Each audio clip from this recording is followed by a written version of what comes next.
Imagina você acordar atrasada para o seu trabalho, correr para sair de casa e simplesmente nunca chegar no seu destino. Jodie Huisentruit era uma âncora de TV nos Estados Unidos, vivendo o sonho dela, mas em um dia normal de 1995, ela simplesmente desapareceu, deixando para trás só o seu sapato, a chave dos seus carros, o secador de cabelo e um rastro de perguntas que ninguém conseguiu responder até hoje. Oi, meu nome é Bella, e aqui é como se fosse aquele seu grupinho de amigas que gostam de falar sobre crimes, mistérios, séries e filmes interessantes que estão acontecendo hoje, e já aconteceram no passado também. Então se você curte esse tipo de tema, se inscreve no canal, aciona o sininho, curte esse vídeo e compartilha com quem você acha que se interessa sobre esse assunto também. Então agora bora lá falar sobre o caso da Jodie Huisentruit. Jodie era o rosto de todas as manhãs nas televisões de Mason City, Iowa. Pode até parecer que é glamouroso, mas sinceramente, se você pensar que ela acordava todo dia 3 da manhã para entrar no ar às 6, não é tão legal assim. Eu, sinceramente, tenho dificuldade de acordar às 7h30, e sempre que eu acordo é num humor meio Anna da Frozen, sabe? Babada com o cabelo todo negociado e pedindo pelo amor de Deus pra voltar pra cama. Ela era de Long Prairie, Minnesota, era caçula de 3 irmãs, adorava esportes, amava o golfe e por um breve período de tempo ela também quis ser aeromoça. Alguns amigos brincavam que ela falava que ela queria estar no ar e não respirando o ar-condicionado de um avião. Apesar do horário dela começar incrivelmente cedo para ela estar lá na emissora às 4 da manhã, ela nunca tinha se atrasado. Até que em 27 de junho de 1997, esse dia finalmente chegou. A produtora dela ligou para ela às 4h10 da manhã falando que ela precisava estar na emissora e ela respondeu que ia tomar um banho e já estava a caminho, mas ela nunca chegou. Às 5 da manhã, a produtora ligou novamente para Jodie, mas não teve nenhuma resposta, e como o programa precisava ir ao ar, a própria produtora entrou no lugar da Jodie e apresentou o jornal matinal. Depois do programa ter acabado, eles ainda não tinham nenhuma notícia da Jodie, então eles acabaram ligando para a polícia para relatar o desaparecimento dela. Quando as autoridades chegaram no complexo de apartamentos que a Jodie morava, eles encontraram o carro dela com o retrovisor como se fosse empurrado para trás, além da chave do carro caída no chão perto da porta, só que completamente torta, como se ela tivesse segurado na chave tentando impedir que alguém puxasse ela. À medida que os policiais foram andando pela cena, eles começaram a achar uma trilha de objetos da Jodie. Tinha um secador, brincos, uma pilha de papéis e um salto vermelho no final de uma trilha que sugeria que ela tinha sido arrastada naquele local. Então, muito provavelmente, enquanto ela tinha sido arrastada, um dos sapatos acabou soltando do seu pé. Até onde a gente saiba, das impressões digitais que foram tiradas do apartamento dela, não teve nenhuma que foi suspeita, eram dela mesmo, mas no estacionamento, no poste de luz, perto de onde o carro dela estava estacionado, encontraram uma impressão palmar, ou seja, da palma da mão, que nunca conseguiram identificar. Não se sabe se isso está ligado ao desaparecimento dela ou não. E, obviamente, o prédio dela não tinha câmera de segurança. A gente tá falando de 1995. Nem o Google existia nessa época. Que girar câmeras de segurança em um apartamento nos subúrbios de uma cidade dos Estados Unidos. Para conseguir o máximo de informação possível, os policiais perceberam que logo, praticamente do lado do apartamento da Jodie, tinha um estacionamento que tinham alguns trailers. Então, os investigadores foram lá para conversar com as pessoas para ver se alguém tinha escutado ou visto alguma coisa daquela madrugada. E foi aí que eles descobriram que 4 pessoas diferentes comentaram que por volta das 4 a 4h20 da manhã escutaram gritos de socorro ou barulho agudo que parecia gritos de mulher. A situação passou de estamos procurando alguém que está desaparecido para estamos procurando alguém que foi sequestrado. E é aí que o caso começou a se tornar mais sério. Mas o que eu fico pensando, como que alguém consegue escutar um grito de socorro na madrugada e não ligar pra polícia? Eu até entendo você não se meter no meio. Por exemplo, às vezes você fica com medo também, você não sabe o que tá acontecendo, não é seguro você chegar perto da situação, mas na minha cabeça, se você escuta alguém pedindo por socorro, o mínimo que você pode fazer é ligar pra polícia, sabe? Além disso, também teve uma testemunha que falou que viu uma van branca estacionada de um jeito estranho perto do apartamento da Jodie, por volta das 4h20 da manhã. Então, a polícia começou a puxar todos os dados de possíveis vans brancas existentes na cidade e começaram a ligar para cada uma das pessoas. E com isso, começaram a procurar um pouco mais sobre a vida da Jodie, como era o dia a dia dela, existia alguma coisa que poderia falar que ela já estava em perigo antes? E foi nessa situação que a polícia descobriu que 9 meses antes ela já tinha feito um BO, alguém que estava seguindo ela em uma caminhonete branca pela cidade. A situação tinha abalado tanto a Jodie que ela comentou com alguns amigos que estava pensando em começar a fazer aulas de defesa pessoal para se proteger de qualquer possível ataque que acontecesse. Bom, como eu disse antes, a Jodie amava golfe. E teve um evento beneficente no dia anterior ao desaparecimento dela, que ela foi participar, e depois, quando a polícia falou com uns amigos que foram também nesse evento, eles descobriram que ela tinha dito que iria trocar o número de telefone dela porque estava recebendo muitas ligações esquisitas o dia inteiro. E um detalhe importante é que a Jodie era uma pessoa pública em uma cidade muito pequena. Então, além da agenda dela já ser conhecida por causa disso, naquela época existia um livrinho chamado Lista Telefônica, que você conseguia ver o endereço e o telefone da pessoa. Vocês muito provavelmente não pegaram essa fase. Então pergunta pro pai de vocês se vocês lembram. Era um livrinho pequeno, sucinto, assim, deste tamanho, com página amarela, que ao invés de você procurar... Eu não sei também, hoje também, como que a gente vê o telefone das pessoas, né, que a gente não conhece. A gente pede pra algum amigo, alguma coisa assim, ou procura na internet. Mas não é normal você ter um número de telefone da pessoa que não tem nenhum comércio, que não é, entendeu? Naquela época, sim, tinha tudo em um livro. E isso é muito bizarro, porque as pessoas tinham muita fé na humanidade mesmo, viu? Pra ter esse tipo de informação, assim, disponível pra qualquer um. Hoje em dia dá um pouquinho de medo, não vou mentir, não. Quando você é a última pessoa que viu uma vítima, não importa se você foi falar voluntariamente pra polícia ou não, você vai ser uma pessoa de interesse. E esse era o caso do John Van Cise, que era um amigo próximo da Jodie e acabou virando uma pessoa central na investigação do caso. Ele foi a última pessoa que viu a Jodie, porque depois desse evento beneficente, ele falou que ela foi pra casa dele pra assistir um vídeo que ele tinha feito da festa de aniversário dela, que ele mesmo organizou alguns dias anteriores. O vídeo, ele mostra os dois sempre muito agarrados, eles se abraçando, tem uma hora que ele pega ela no colo. A situação em si já é meio estranha por aí, sabe? Adiciona o fato de que ele era muito mais velho que ela, e ele tinha bastante dinheiro. Então, muitas pessoas que eram da família ou amigos da Jodie sempre perguntavam, tipo, poxa, tem alguma coisa mais acontecendo? Você tá gostando dele? Vocês estão saindo? Mas ela sempre falava que eles eram somente amigos. E todo mundo em volta tinha a impressão que o John gostava dela de um jeito a mais. Pra vocês terem noção, ele tinha um barco e ele nomeou esse barco em homenagem a ela. Então o barco se chamava Jodie. Eu não sei de nenhum amigo meu que faria isso comigo, assim, sabe? Se não tivesse interesse. Eu acho um pouco duvidável, não vou mentir. Quando Jodie não apareceu no dia seguinte, o John ele foi voluntariamente para a delegacia para fazer o depoimento dele, deixar os policiais coletarem o DNA, as impressões digitais. Então ele colaborou muito sempre com a investigação do caso dela. Ao mesmo tempo que isso pode passar uma mensagem de nossa, realmente ele quer ajudar o caso e quer ajudar a encontrar a Jodie, também pode passar uma impressão de ele tem alguma coisa que ele tá querendo provar, sabe? Só que a história foi ficando cada vez pior pro lado dele. A produtora da emissora em que a Jodie trabalhava, ela comentou que o John, ele tinha ligado na madrugada do desaparecimento. Então, por volta lá das 4h tanto da manhã, ele ligou perguntando sobre a Jodie, pedindo pra falar com ela. E quando a produtora falou que ela não tava, ele começou a questionar. Como assim ela não tá aí? O que aconteceu? Por que ela não chegou? E a produtora achou isso muito estranho, porque até onde ela se lembre, ele nunca tinha ligado para a emissora. Além disso, John ele nunca deu um horário exato de quando a Jodie foi na casa dele.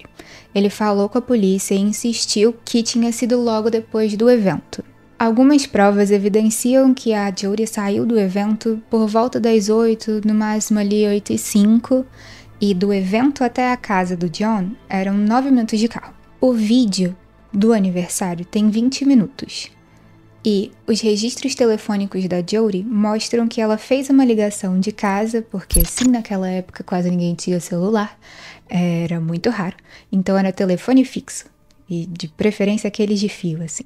Se você não sabe o que é isso, não perdeu nada. Ela fez uma ligação para uma amiga às 8h24. Então, se a gente for colocar isso numa linha do tempo, ela teria muito pouco tempo, quase nenhum, para fazer isso do jeito que o John falou. Se ela saiu do evento às 8, demorou 9 minutos para chegar na casa do John, assistiu o vídeo direto, vamos supor, ela só chegou lá e falou, oi, bora assistir. Mais 20 minutos. Ali já tinha dado 8h30. Como ela conseguiu fazer isso se às 8h24 tem um registro da casa dela, do telefone dela ligando para uma amiga? A conta não batia muito. Mas um detalhe é que na manhã seguinte, quando John apareceu na cena do desaparecimento da Jodie, ele não estava sozinho, ele estava com alguns amigos. Eles disseram que se encontraram no local habitual deles durante a parte da manhã, e a primeira coisa que o John disse foi: ela se foi. E o mais estranho é que ele falou isso antes da notícia ser reportada em qualquer veículo de mídia. Eles também disseram que o John comentou que a Jodie saiu da casa dele depois das 11 da noite e ela estava levemente bêbada. Algo que ele nunca comentou com os policiais e algo que os próprios policiais nunca conseguiram confirmar se era verdade ou não. Pulando mais para recentemente, em 2017 eles conseguiram um mandado de busca para acessar o GPS do carro do John. Só que esse mandado ele nunca veio a público. Até que em abril desse ano a gente conseguiu um trechinho desse mandado de busca do GPS que mostrava que o carro dele foi para várias cidades diferentes e não botavam ele em nenhuma situação que fazia dele realmente um suspeito para o caso. Mas no final das contas nada de concreto foi encontrado e em 2004 o John ele morreu ainda alegando ser inocente. A polícia concluiu que apesar de todos os rastros e da situação um pouco esquisita, eles não tinham nenhuma prova para de fato formalmente acusar ele. Então ficou aquela sensação de que essa ponta solta nunca ia levar a lugar nenhum.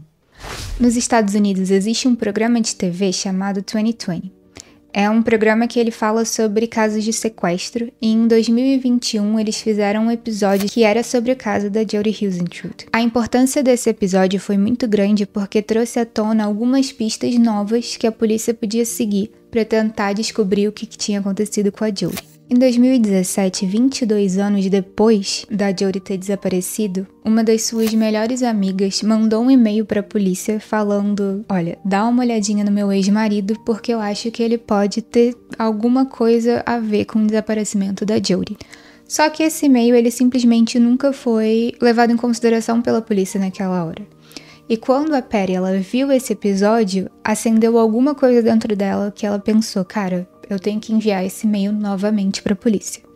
E ela reenviou esse e-mail.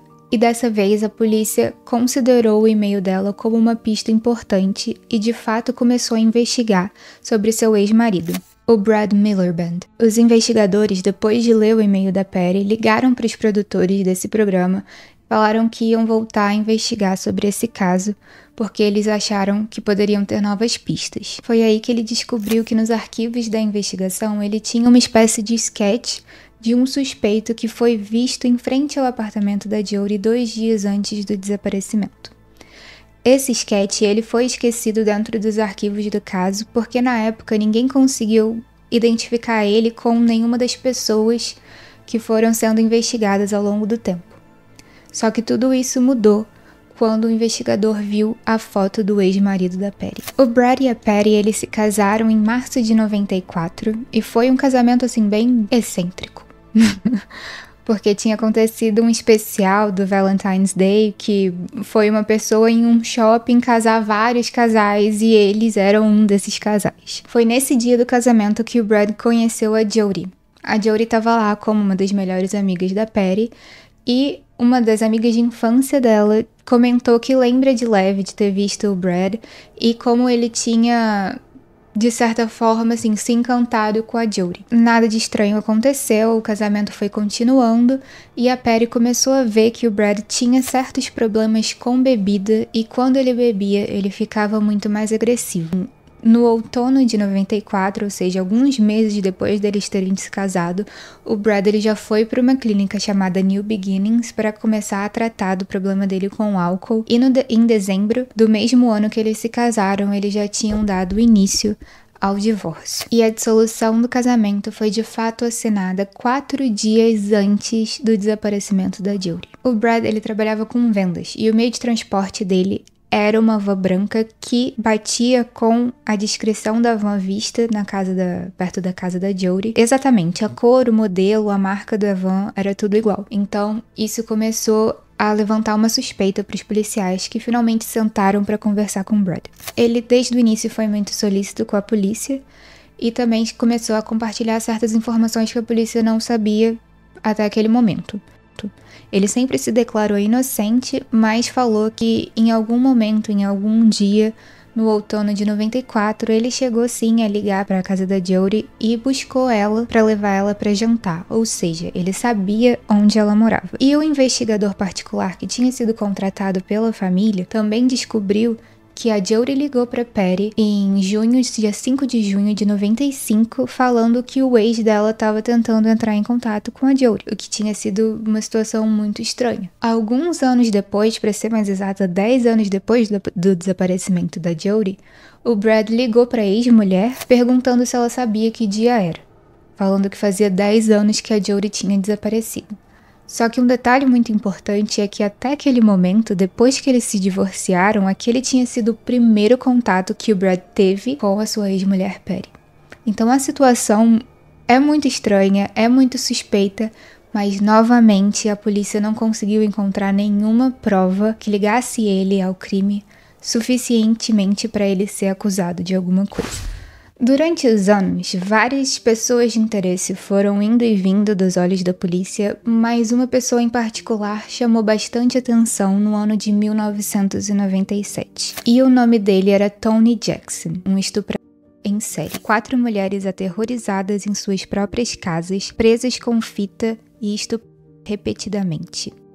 O time da WCCO descobriu que o homem indiciado por esses crimes morava em Mason City na época do desaparecimento da Jodie Huisentrude. Nessa reportagem, também incluía uma entrevista com a ex-namorada do Tony, que falava que ele era uma pessoa muito abusiva e que eles brigaram e ela decidiu sair de casa apenas 5 dias antes do desaparecimento da Jodie. Ele morava a apenas 2 quarteirões da KIMT, que era o local de trabalho da Jodie. E o que fez ele ser uma pessoa de interesse foi basicamente o seu histórico violento e a proximidade geográfica dele à Jodie. Alguns meses depois dessa reportagem ter ido ao ar, um prisioneiro que estava na mesma prisão que o Tony fez uma entrevista falando que ele tinha confessado que de fato tinha sequestrado e matado a Jodie. Ele escreveu também um rap que era como se fosse instruções para como achar um corpo numa cidade chamada Tiffin. A polícia chegou a ir lá, levou cães farejadores, mas no final das contas não encontraram nada. Como todos os outros antes, o Tony também foi muito cooperativo com a polícia desde o início, falando que ele já estava na prisão com uma sentença que ia durar a vida inteira e não tinha o porquê ele mentir, que ele não tinha nada a ver com o caso e que ele esperava que a polícia realmente encontrasse quem foi o responsável pelo desaparecimento da Jodie. No final de 2024, ressurgiu uma pista de 2009 que fez a polícia repensar se de fato a Jodie conhecia quem atacou ela naquela noite ou não. Durante uma investigação em Winstead, o nome Christopher Rivak acabou surgindo. Ele foi acusado pelo homicídio de 2 mulheres em 2 estados diferentes, a Deidre Harm, em Wisconsin Rapids, e a Renee Williams, em Ava, Missouri. Os detetives desses 2 casos começaram a se perguntar se talvez ele não fosse responsável por mais assassinatos que tinham acontecido, então eles fizeram uma lista de pelo menos outros 5 casos que aconteceram em 14 anos, e a Jodie se encontrava como um dos nomes nessa lista. O modus operandi dele era basicamente atacar uma mulher desconhecida à noite em um estacionamento nas cidades em que ele morava durante aquele tempo. então realmente se enquadrava na situação do desaparecimento da Jodie. Mas conectar o Christopher Rivec ao caso da Jodie dependia basicamente em uma única pessoa, e essa pessoa era sua ex-namorada, a Jennifer. Ela se mudou para Mason City quando eles terminaram, logo depois de ela ter conseguido um trabalho na cidade, e o Christopher ficou em Wisconsin Rapids. Só que um detalhe importante é que a Jennifer se mudou da cidade 3 meses antes da Jodie desaparecer. Então a teoria é que Christopher pode ter ido procurar pela ex durante esse tempo que ela morava na cidade e acabou vendo a Jodie por ali. E o mais interessante é que ela não morava em qualquer lugar da cidade. Ela morava literalmente na casa em frente ao duplex do John, aquele amigo da Jodie que fez a festa de aniversário para ela. Mas pelas palavras da própria ex dele, ele nunca entrou em contato com ela enquanto ela estava em Mason City. Então, novamente, é mais uma pessoa que a polícia não conseguiu ter provas o suficiente para ligar diretamente ao caso da Jodie, e segundo eles, é uma pista que eles ainda estão investigando melhor para ver se conseguem mais alguma evidência. E o pior de tudo é que, apesar de ser uma pessoa de interesse, o Christopher, ele acabou tirando a própria vida enquanto estava na prisão no ano de 2009. Então é mais uma pessoa que a polícia não consegue conversar para conseguir algum tipo de depoimento ou tentar tirar algum tipo de informação que poderia levar o caso para frente. O caso ele foi muito televisionado, teve vários documentários, inclusive um bem recente da Hulu, teve artigos, teve reportagens, teve programas de TV falando sobre o caso, só que em alguns deles não teve uma pesquisa tão aprofundada e algumas desinformações acabaram se propagando, como por exemplo a impressão da palma da mão ter sido ensanguentada e no carro da Jodie, e isso não é verdade, foi encontrada num poste de luz perto do carro da Jodie. Falaram também que tinham latas de cerveja dentro da pia no apartamento dela e não era verdade, então isso também não ajudou nem um pouco a investigação do caso. Embora os investigadores tenham recebido muitas pistas sobre o caso, a Jodie ela nunca foi encontrada.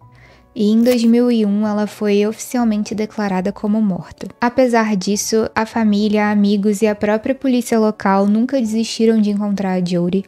Eles têm um site e um grupo que chama findjodie.com, onde eles postam fotos, vídeos, informações, artigos sobre o caso da Jodie, para se alguém tiver algum tipo de informação conseguir entrar em contato e conseguirem resolver esse caso, mesmo que já tenha passado 30 anos desde o desaparecimento dela. Até hoje, a polícia de Mason City e a Divisão Internacional de Crime de Iowa também também estão investigando o caso da Jodie em busca de mais pistas. E além disso, a sobrinha dela, junto com o restante da família, criou uma página no Facebook chamada Jodie's Hope para mostrar um lado mais humano da Jodie e também retratar algumas informações que não eram verdades em alguns artigos que nem eu comentei antes. E essa página ela é muito importante porque ela, trazendo um lado mais humano da Jodie, faz com que as pessoas se identifiquem mais facilmente com elas. E o fato é, quando a gente se identifica com alguém ou alguma coisa, a gente se importa mais e a gente tenta ajudar aquela pessoa. E o mais bizarro pra mim dessa história inteira é que mostra como, na verdade, a gente não tem controle sobre quase nada na nossa vida. A gente vive sob essa falsa sensação de controle, mas, na verdade, em um segundo, tudo pode simplesmente mudar. A Jodie só queria apresentar o jornal na TV. Acordar, sair para trabalhar e voltar para casa. E até hoje a gente se pergunta o que aconteceu entre ela sair da porta e desaparecer. E eu fico pensando, se eu tivesse 1 minuto antes de desaparecer ou de ser sequestrada, o que eu faria, sabe? Para quem eu ligaria, o que eu tentaria deixar para trás para alguém saber o que tinha acontecido. E sinceramente eu não faço a menor ideia. O que vocês deixariam pra trás? Me conta aí nos comentários. Bom, se você gostou desse vídeo, curte, comenta aqui embaixo, compartilha com seus amigos que você acha que também vão se interessar por esse caso e ativa o sininho, se inscreve no canal para mais vídeos sobre mistério, mais casos reais e quem sabe no próximo vídeo mais respostas também. É isso, gente. Muito obrigada e até o próximo vídeo. Tchau!